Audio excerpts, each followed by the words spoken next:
Imagine you are locked up by a crazy scientist in an empty room, and in front of you, there is a phone and Apple's terms and conditions. Which one will you pick? Most people will go for the phone since it is the most stimulating thing we have available. Now imagine the crazy scientist just got crazier that he takes away the phone. Now what would you do? You may wander around the room for a few minutes, but eventually you will start to read that terms and conditions. But why? Ladies and gentlemen, welcome to my channel. My name is Yan and I seek wisdom from east to the west. Nowadays, we are less bored than our ancestors, but we are more afraid of being bored than our ancestors. In the previous example, you don't even want to read that terms and conditions. You are just doing it to escape the boredom. Boredom isn't just sitting in an empty room with nothing to do. It is the feeling that you look at your to-do list and nothing feels worth doing. In our daily lives, no matter if you are waiting in line for your coffee or commuting to work or sitting on a bench in a park, the escape is right in your pocket. Facebook, Twitter, Instagram, YouTube, you name it. Before you realize, you are deep down into the rabbit hole of arguing whether Batman can be Superman. As the legendary investor Naval once said, I think it was Pascal, he said, all of man's problems arise because he cannot sit by himself in a room for 30 minutes alone. And it's very true. I always needed to be stimulated. And when the iPhone came along, boredom was dead. I would never be bored again. Even if I'm standing in line, I'm on my iPhone. And I thought it was great. And that's the scary truth. Although we all hate the feeling of being bored, it actually can be very helpful and is sometimes necessary to achieve greatness.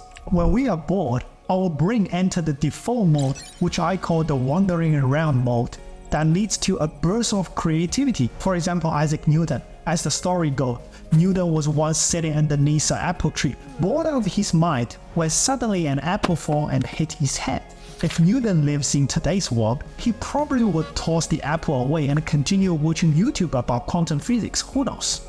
Another example that is closer to us is Steve Jobs. As many of you may know, Jobs is a big practitioner of meditation.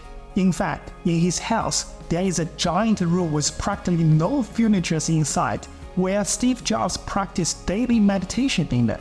Rumors have said that some of his best ideas actually came from the period of him being bored in that room. So to achieve greatness, you shouldn't escape the boredom. You should escape into boredom. Boredom isn't just about sparking creativity. It also means that we shouldn't be busy all the time. There's a concept in Taoism called the Wu Wei. It literally translates to non-action and not doing.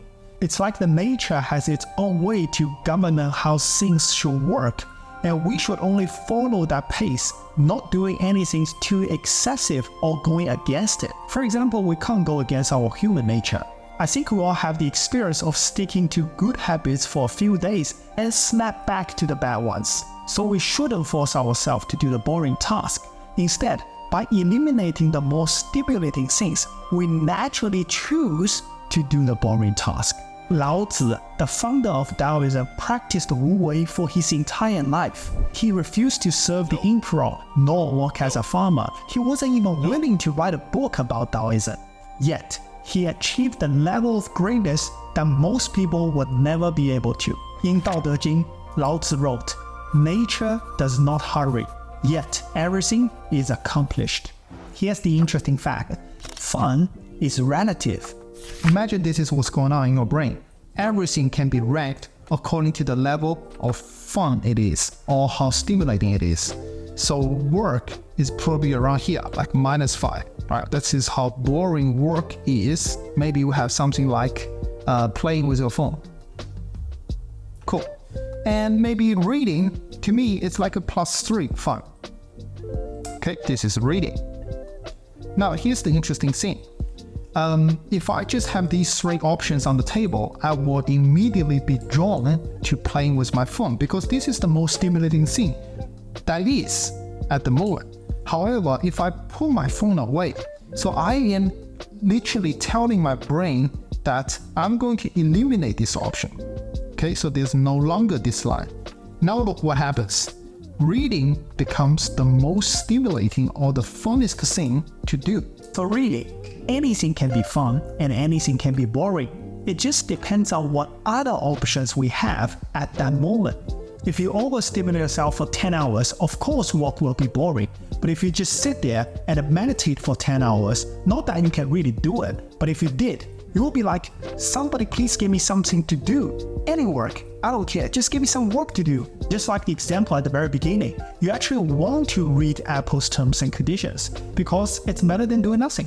If you are able to make yourself so damn bored, you will realize that boredom is actually kind of fun. In a scientific study, a group of 22 monks were invited to have their brain scanned while they do meditation. As soon as they began to meditate, there was a huge burst of electrical activity, about 700 to 800 on the monitors. This brain activity lasts throughout the entire meditation session and carry on for the rest of the day. This means that if you just sit there and do nothing, you can experience the same level of joy as having sex. Obviously, it takes years to practice. However, a simple 10 minutes a day can already make a huge difference to you.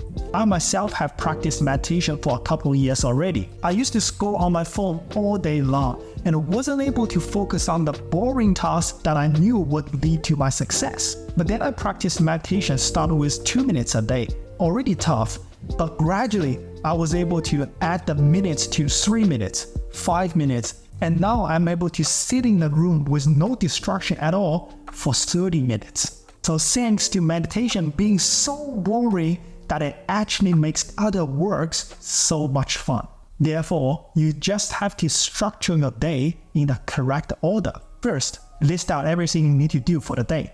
For me, it's like work, exercise, reading, and let's say meditation. Obviously, your list will be different from mine. Also, it can change from day to day. Now, let's rank them according to the level of boredom. This can be very personal. To me, reading is actually fun, so I will put it on the top. And the exercise to me is kind of boring, so let's go down the list. Obviously, meditation is the most boring one, and I leave work to be somewhere around here. Cool. Now, let's pick out the most important thing from this list. To me, work is the most important thing. So to make work fun, I need to do something more boring than work beforehand. For example, exercise. And that's why I start my day with some jogging and tai chi. In this way, I'm able to set the level of boredom to a very low level that work afterwards become actually fun to me. And then throughout the day, since work is relatively boring, then reading becomes relatively fun. And if you plan out your day according to the level of boredom, all tasks should feel fun to you. Because you know what?